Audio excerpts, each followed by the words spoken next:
Olá, pessoal, tudo bem? Hoje iremos abordar o assunto assistência de enfermagem no trabalho de parto e ao recém-nascido.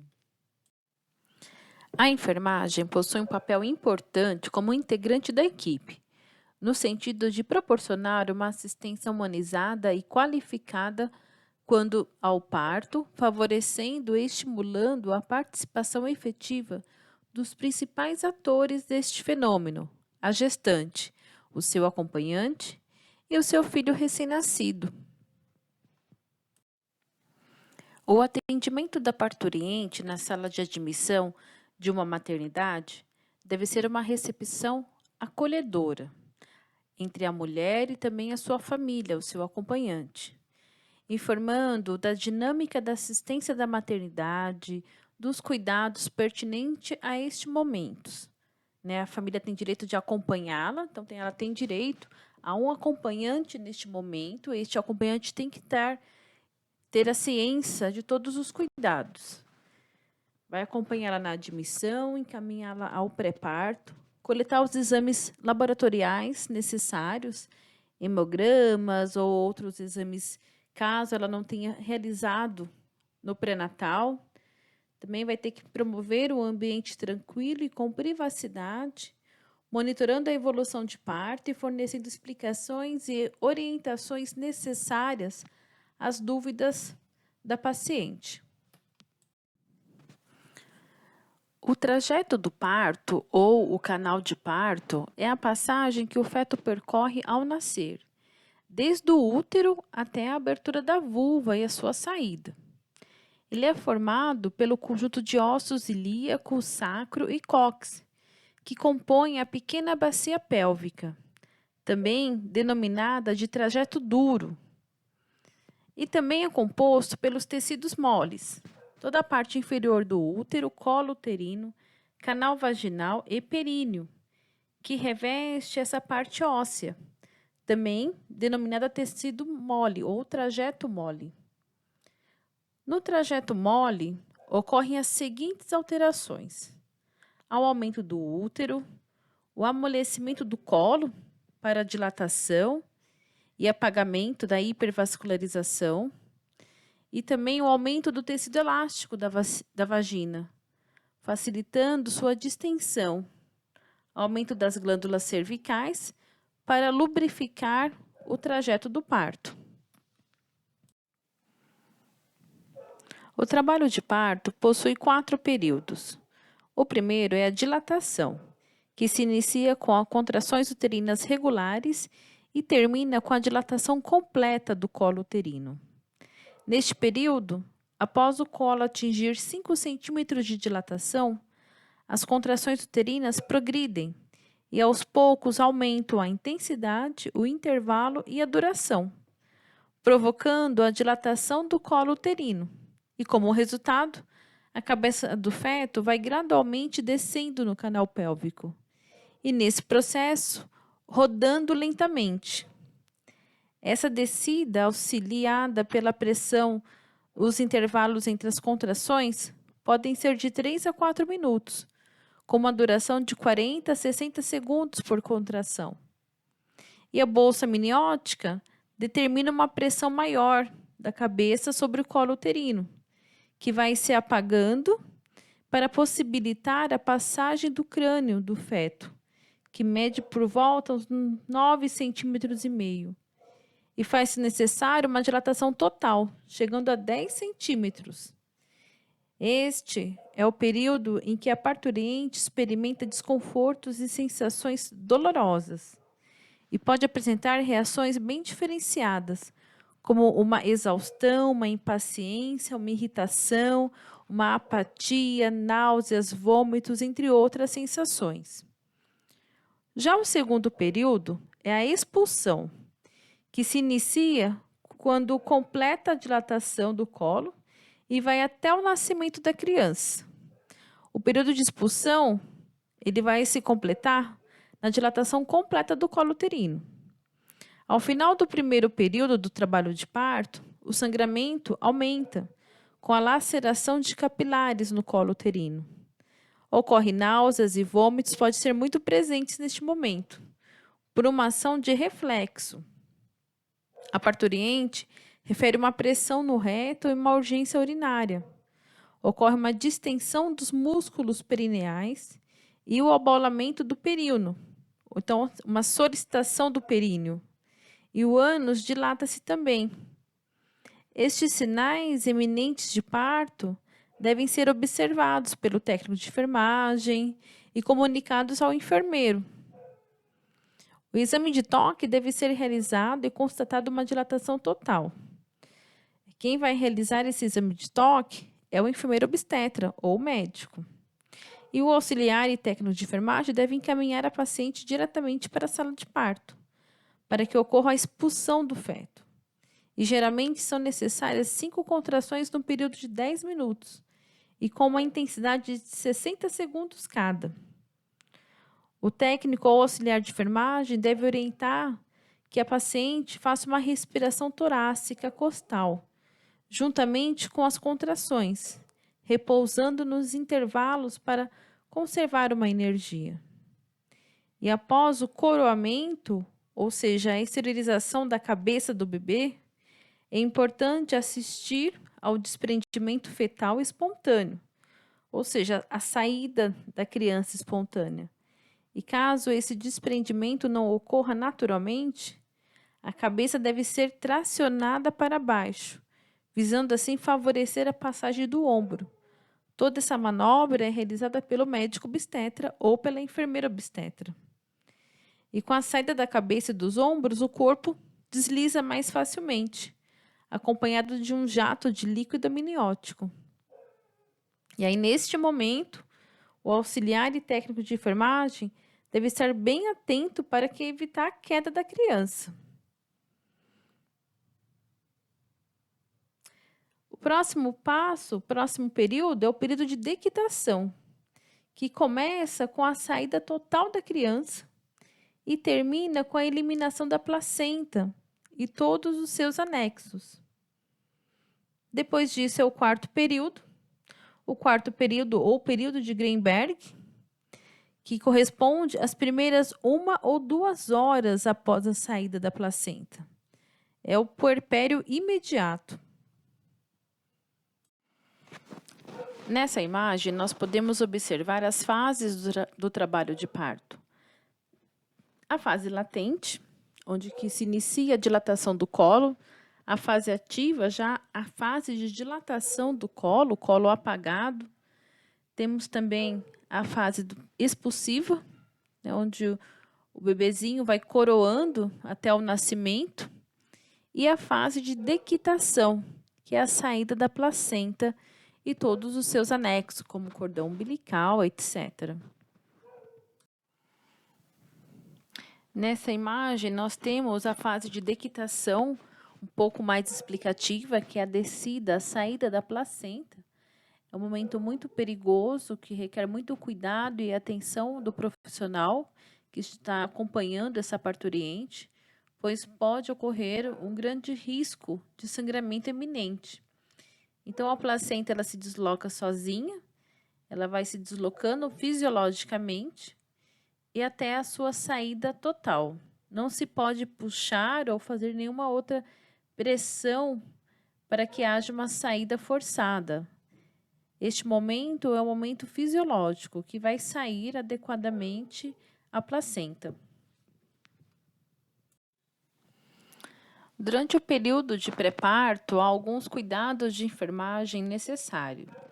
A equipe deve esclarecer as dúvidas da parturiente com relação aos procedimentos pré-operatórios, retirada de próteses, de objetos como cordões, anéis, brincos, roupa íntima.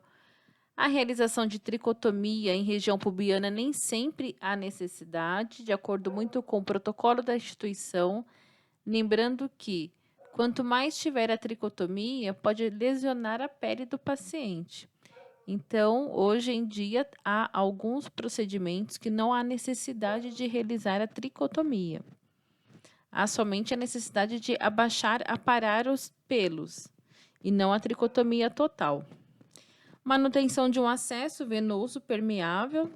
Tem que ser um acesso de um bom calibre, acima de 20 calibre, não pode ser acesso infantil, então é um bom acesso venoso. Realização de um cateterismo vesical, de acordo com a necessidade e protocolo da instituição. Isso não é um padrão, este procedimento, e quem realiza é o enfermeiro. Também coleta de exames de sangue e laboratoriais, de acordo com a prescrição médica, se necessário, principalmente os testes rápidos, caso a gestante não tenha nenhum resultado em mãos, e a verificação dos sinais vitais.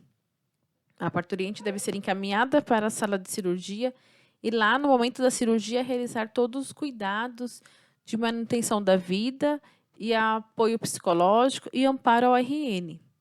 Lembrando que o técnico tem uma função muito importante no momento de aparar e segurar esse recém-nascido.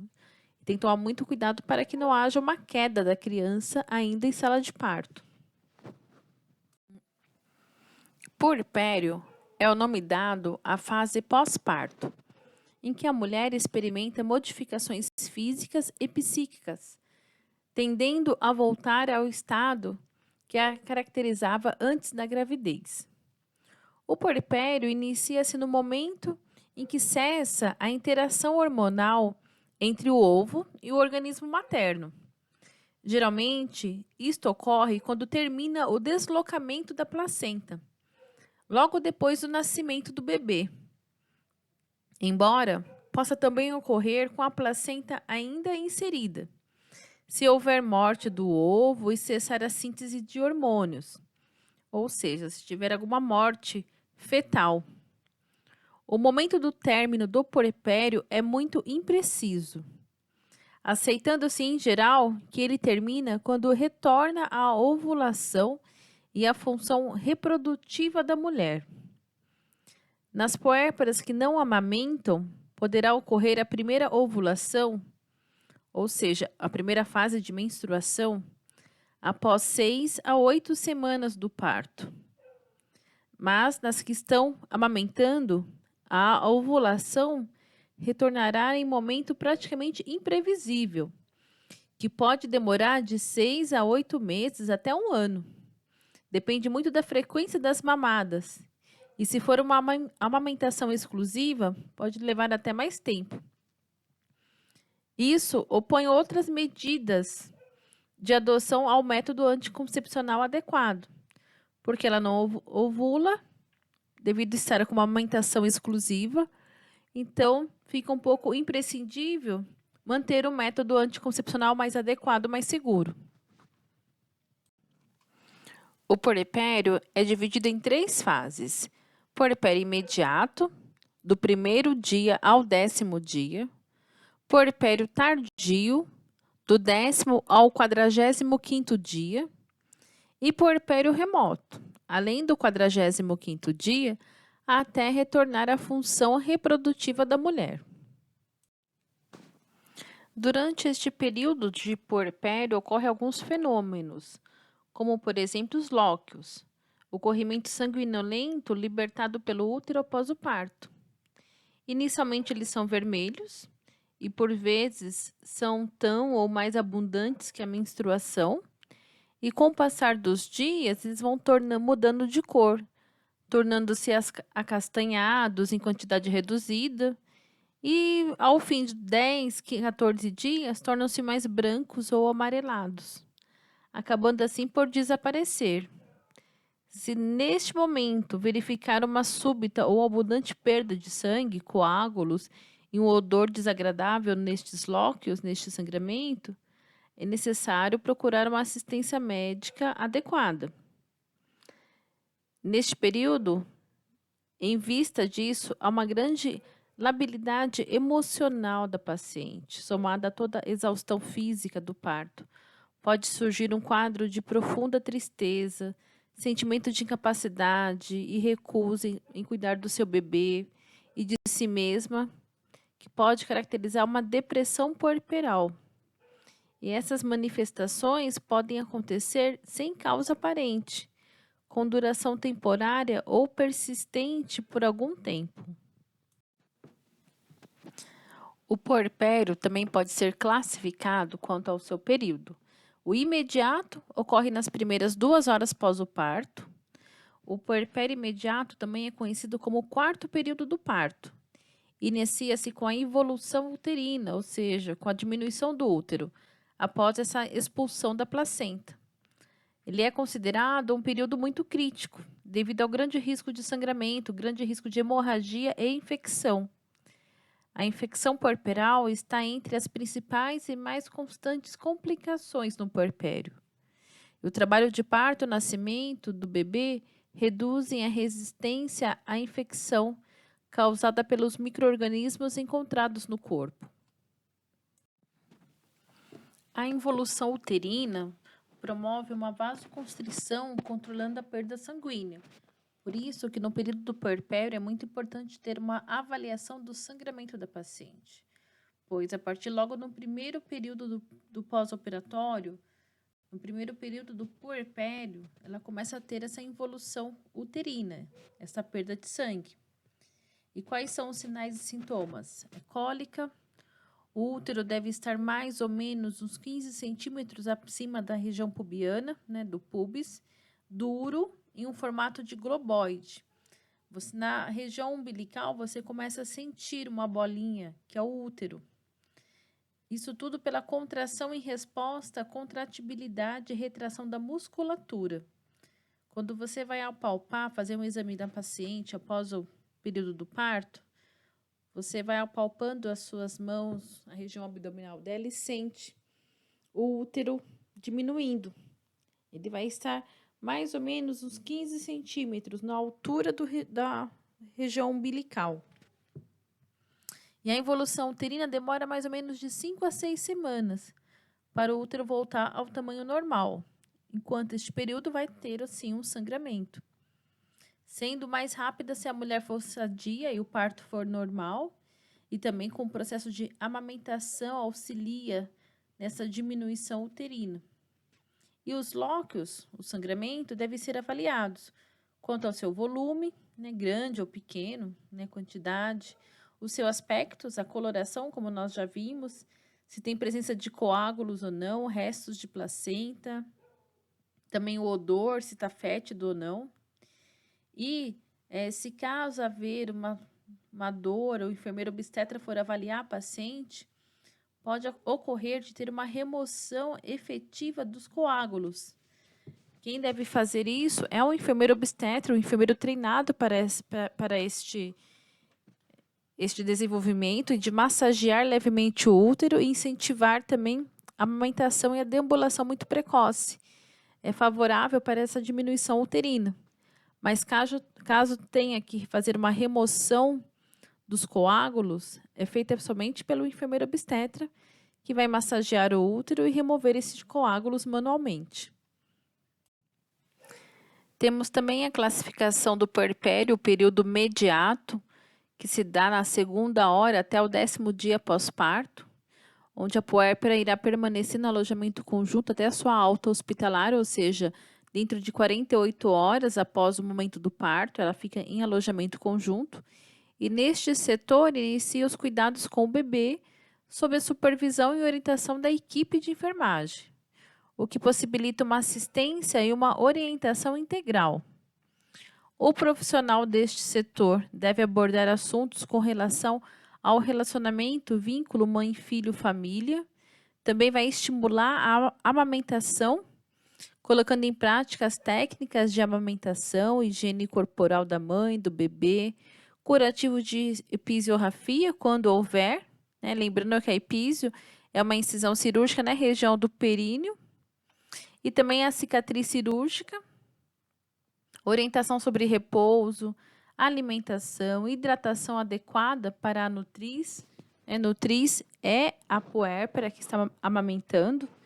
Ela precisa ter uma alimentação adequada, uma alimentação mais saudável possível, livre de corantes, alimentação com pouca gordura, e se caso houver gordura, que seja uma gordura natural. Uma alimentação mais leve. E também a ingestão de água, de líquido, é muito importante.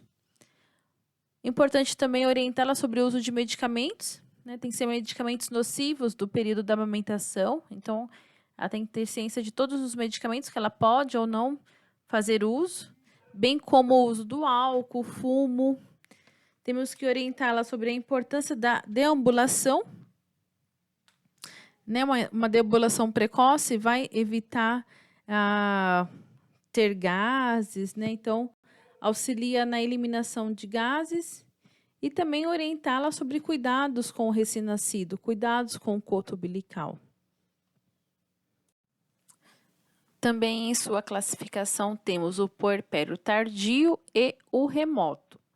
O tardio vai desde o 11º dia até o 42º dia após o parto, e o remoto é do 42º dia em diante. Há algumas complicações importantes no puerpério que tem que ser observada. As infecções puerperais, que nós precisamos orientar a paciente sobre os sinais de infecção, se ela sentir febre, taquicardia, algum mal-estar importante, ela tem que procurar a equipe médica. E também complicações, hematoma, episiotomia, laceração do parto, são complicações que podem ocorrer durante o puerpério. As mamas é o único órgão que após o parto ela não involui, muito pelo contrário, ela vai enchendo-se de colostro até 30 horas após o parto. Depois deste momento de colostro, ocorre a apojadura, que consiste na descida do leite, que ocorre entre o 3º e 4º dia após o parto, quando a paciente já não está mais no hospital, está em casa, e aí acontece a apojadura, o seio dela fica mais inchado, mais firme e ocorre a descida do leite. Neste momento, é importante ter a manutenção da lactação, né, do bebezinho, da amamentação do bebezinho. Isso depende muito do estímulo de sucção do recém-nascido. Conforme o recém-nascido vai tendo este estímulo de lactação, esse estímulo de sucção, vai ocorrendo a descida do leite, vai ocorrendo a produção do leite. Se o recém-nascido não mama, não tem produção de leite. Então, é muito importante manter essa produção e essa amamentação do recém-nascido. Este momento de apojadura também é muito complicado para a paciente, pois ela já vai estar na sua residência sem o auxílio da enfermagem e se não tomar cuidado, se ela não for bem orientada, pode ocorrer algumas complicações em sua mama. Então, como complicações, nós temos engurgitamento mamário. Em torno do 3º ao 7º dia após o parto, a produção láctea está no auge, ocasionando assim um engurgitamento mamário. O profissional de enfermagem deve estar atento para as seguintes condutas: orientar a mãe sobre a pega correta da areola e a posição adequada do recém-nascido durante essa mamada. Isso é muito importante. E também o uso de sutiãs firmes e bem ajustados. E a realização de massagens e ordenha, sempre que as mamas estiverem cheias. É importante a gente orientar a paciente para tomar um banho, mas no momento de lavar as mamas, não lavar com água muito quente, para não aumentar essa produção do leite, não ocorrer uma vasodilatação e assim aumentar o engurgitamento. Também como complicações são as rachaduras e fissuras no mamilo, né, que pode ocorrer já nos primeiros dias de amamentação, levando a paciente, a nutriz, a parar de amamentar. Então, procurando evitar essa ocorrência, o profissional de enfermagem deve orientar a paciente a manter a amamentação, incentivá-la a não usar sabão ou álcool para limpar os mamilos, expor as mamas sempre ao sol, cerca de 20 minutos, é importante, e alternar as mamas em cada mamada, retirando cuidadosamente o bebê, né, e também deverá passar o seu próprio leite materno nas auréolas, que ele auxilia no processo de cicatrização. Outra complicação é a mastite, que já é um processo mais inflamatório, que costuma se desenvolver após a alta, no qual ocorre os micro-organismos penetram pelas rachaduras dos mamilos até os canais lactíferos, os canais de leite, e a sua sintomatologia é dor, hiperemia, calor local, né, podendo ocorrer uma hipertermia, uma febre, e a puérpera deve ser orientada a realizar massagens, observar esses sinais flogísticos de dor, calor, rubor, e procurar uma equipe de saúde, uma equipe médica, sempre que esses sintomas estiverem bem aparentes. A equipe de enfermagem deve estar sempre orientando a paciente no puerpério sobre a amamentação. A amamentação ela deve ser uma amamentação a livre demanda, ou seja, quando a criança quiser, quando o bebê quiser. A mãe tem que utilizar sutiãs com boa sustentação. É importante avaliar a pega correta. Então, a criança tem que estar com a boquinha, chamada de boquinha de peixe, né? Com os lábios voltados para fora, e grande parte da auréola da mãe tem que estar na boca do bebê. E não pode apenas pegar no mamilo, é incorreto, isso vai causar fissuras. A barriga e o tronco do bebê tem que estar voltado para a mãe. Então, nós até chamamos barriga com barriga, barriga da mãe com a barriguinha da criança. O queixo tem que estar bem encostadinho no seio da mãe. E a criança, conforme ela vai sugando, a bochecha dela enche quando suga o leite. E também é importante observar a respiração. O nariz não encosta no seio e a criança respira livremente. Então, tem toda uma posição adequada para que a criança consiga ter essa amamentação eficaz e cabe à equipe de enfermagem estar orientando essa paciente sobre uma amamentação eficaz. O momento da alta é muito importante, é um momento de orientação a essa paciente, temos que orientá-la sobre a sua vida diária, atividade sexual, planejamento familiar, licença maternidade, aproximadamente em caso de 120 dias, da mulher com emprego, com vínculo empregatício, e também orientá-la sobre a importância da consulta de revisão pós-natal e puericultura.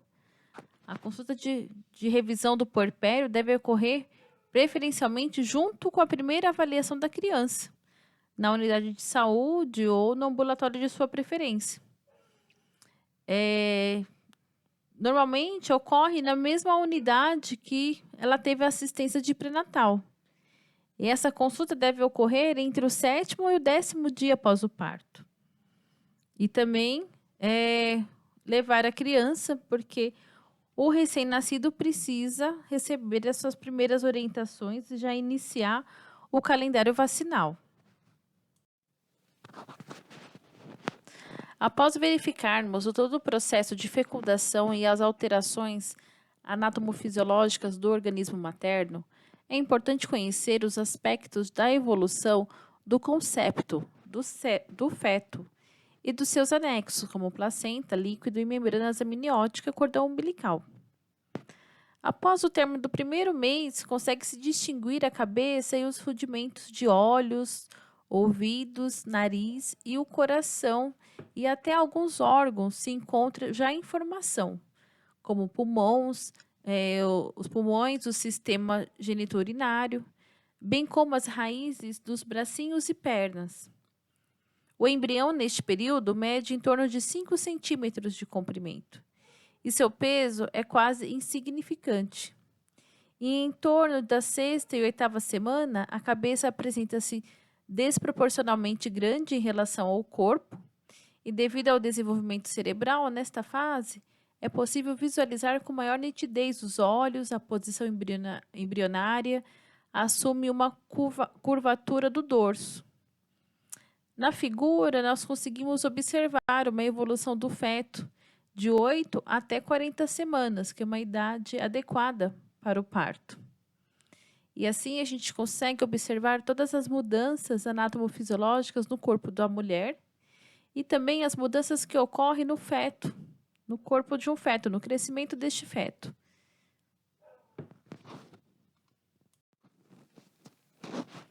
A planta física do setor de alojamento conjunto, ele deve estar localizado próximo aos demais setores de internação perinatal, para facilitar desta forma o seu funcionamento coordenado, uma vez que permite que alguns membros da equipe possam cumprir funções nos diferentes setores da área, sem necessidade de grandes deslocamentos, como, por exemplo, o médico neonatologista. Ele pode estar em um outro setor de internação perinatal e também no setor de alojamento conjunto, realizando suas visitas. Em suas dimensões, a área ocupada pelo binômio, o binômio é a mãe e o bebê, é de aproximadamente 5 metros quadrados, o que permitirá a permanência da mãe no leito e do bercinho ao seu lado. O bercinho do bebê fica sempre ao lado da cama da mãe.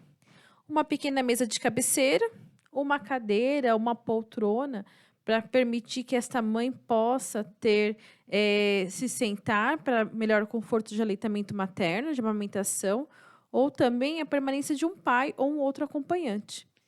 Cada serviço deverá fazer as suas adaptações necessárias, de acordo com as suas possibilidades. Já em números de leitos, estará em função do número de partos anuais e o tempo de permanência de cada binômio no setor.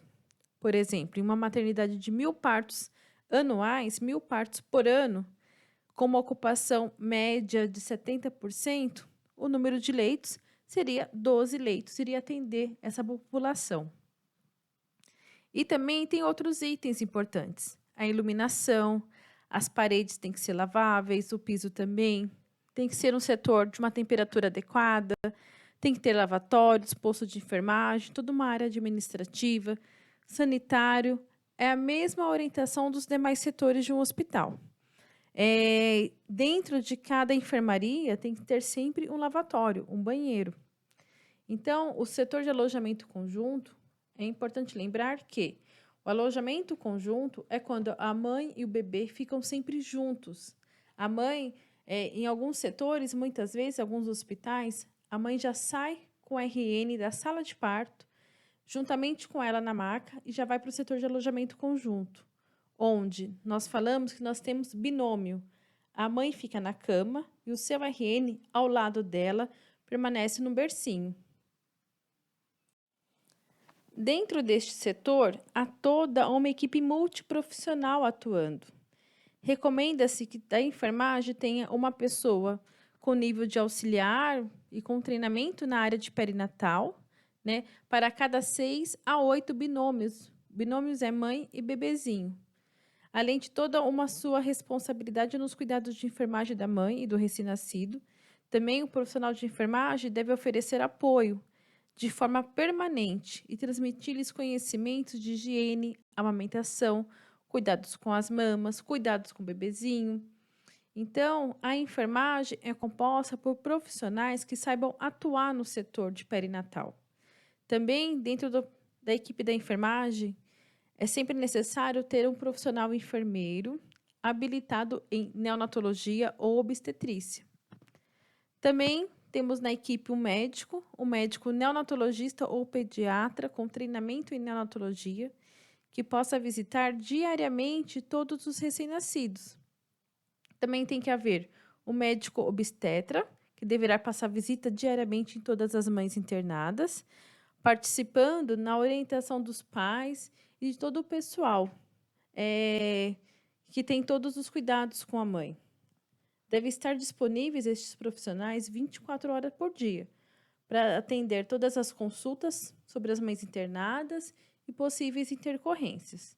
Além também de todo um apoio do psicólogo, assistente social. Em algumas maternidades, temos também o fonoaudiólogo para avaliar essa parte de amamentação, sucção do RN. Então, a equipe de enfermagem é formada, a equipe multiprofissional de uma unidade de alojamento conjunto é formada por várias equipes. Equipe de enfermagem, médico, psicólogo, assistente social, todos eles trabalham em prol de um melhor cuidado e assistência ao binômio. Dentro de um setor de alojamento conjunto, os binômios mãe e filho, eles são admitidos procedentes de uma sala de parto ou, muitas vezes, do setor de cuidados intermediários. Ao estar no setor, a mãe deverá receber todas as informações verbais e também por escrito de todo o funcionamento do setor, horários de visitas de acompanhantes, permanência de acompanhantes, horário das refeições, orientações sobre amamentação, orientações sobre o horário do banho dela mesmo, dos cuidados de enfermagem, orientação sobre visita médica, tanto do obstetra como do neonatologista, do ginecologista. E também tem alguns cuidados especiais. Deverá ser evitado ter algumas pacientes no setor de alojamento conjunto. As mães com doenças infecciosas que requerem isolamento. Estas mães não podem ficar numa enfermaria com mais leitos, tem que ficar no setor isolado. Por quê? Porque há um risco alto de contágio. Mães com complicações obstétricas graves. Mães graves devem estar no outro setor, um setor que requer um pouco mais de cuidados. Mães com algumas psicopatias. Nós temos que pensar que um setor de alojamento conjunto são várias mães. Tem alguns setores de enfermaria que tem 2, 3, 4 leitos. Estão sempre o binômio, a mãe e o bebê. Uma mãe que tem algum problema de uma psicopatia pode ter algum surto demandado de um choro de outras crianças, de muito movimento no quarto. Essas mães precisam de um ambiente mais calmo. Mães puérperas pós-aborto. Então, nós temos que evitar uma paciente que acabou de ter um aborto ou uma mãe de um bebezinho natimorto que morreu morto, estar no mesmo ambiente de uma mãe com seu bebezinho saudável ao lado da cama. E também mães com bebezinhos com alguma malformação grosseira. Muitas vezes, porque esse recém-nascido vai estar dentro de uma UTI neo e para a mãe não se sentir triste por ver outros recém-nascidos saudáveis e somente o dela com alguma intercorrência ou com alguma malformação dentro de uma UTI. Então, alguns critérios devem ser posto em prática no momento de admissão de pacientes no setor de alojamento conjunto. O período de internação do binômio no setor de alojamento conjunto é de aproximadamente 48 horas. E nós temos que preparar esta mãe para estar totalmente orientada sobre os cuidados do recém-nascido pós a alta. Então, no momento da alta, é feito o exame bem completo do recém-nascido. O cartão da criança é um documento que a criança recebe que vai dar seguimento ao posto de saúde. Então, o cartão da criança deve ser preenchido com todos os dados de nascimento e qualquer intercorrência que tenha ocorrido durante a sua permanência no hospital, assim como alguns exames realizados, tipagem sanguínea, fator RH, coleta do teste do pezinho, as primeiras vacinas que se foram realizadas no hospital, por exemplo, vacina de BCG, de hepatite B. Todas as informações necessárias têm que constar neste cartão da criança. Por quê? Quando a mãe sai de alta e vai ser encaminhada para a primeira consulta, o médico vai avaliar a caderneta, tudo que está anotado na caderneta e vai dar seguimento nessas anotações. A mãe será orientada sobre toda a importância desse acompanhamento do crescimento e desenvolvimento do seu bebê, sobre o aleitamento materno, assim como o cuidado de limpeza do coto umbilical. E, na medida do possível, deverá ser agendada uma consulta com o recém-nascido. Não somente com o recém-nascido, mas também orientar a mãe a ter os cuidados consigo e as consultas também com o obstetra. Também podemos classificá-lo associando o peso à idade gestacional. O RN é classificado de acordo com seu crescimento em peso uterino. Ou seja, o peso que ele nasceu vai ser associado à sua idade gestacional. pode ser RN grande para a idade gestacional, com um percentil acima de 90, nós chamamos de GIG. É um RN adequado para a idade gestacional, com peso entre o percentil 10 e 90, ou um RN pequeno para a idade gestacional, com um percentil de 10. E onde que nós avaliamos esse percentil? Na curva de crescimento. Na curva de crescimento, de acordo com a idade dele. Curva de crescimento de neonatologia. Essa curva de crescimento, o médico já tem essa curva de crescimento na caderneta da criança, onde, de acordo com a criança vai crescendo, vai acompanhando a curva de crescimento dela. Então, após ao nascer, nós conseguimos também classificar o recém-nascido de acordo com o seu peso para a idade gestacional.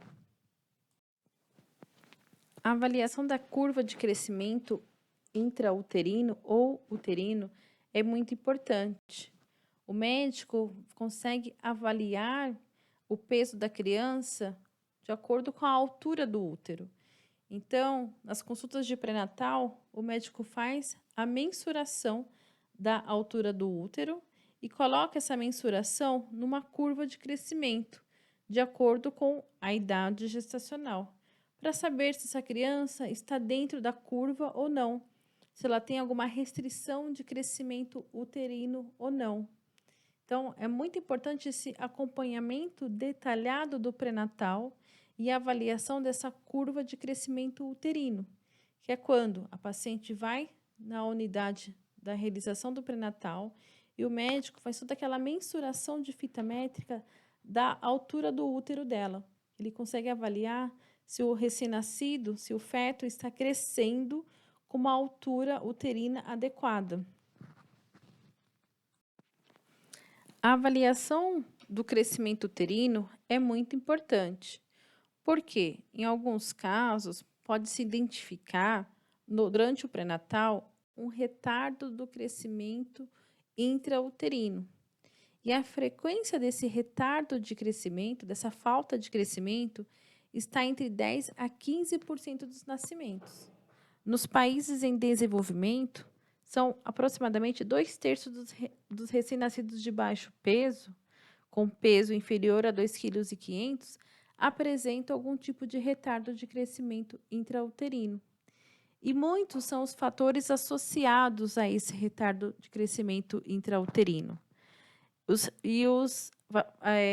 fatores de risco associados estão ligadamente aos fatores maternos, como hábito de fumar, hipertensão arterial crônica ou hipertensão arterial na gestação, gestação múltipla.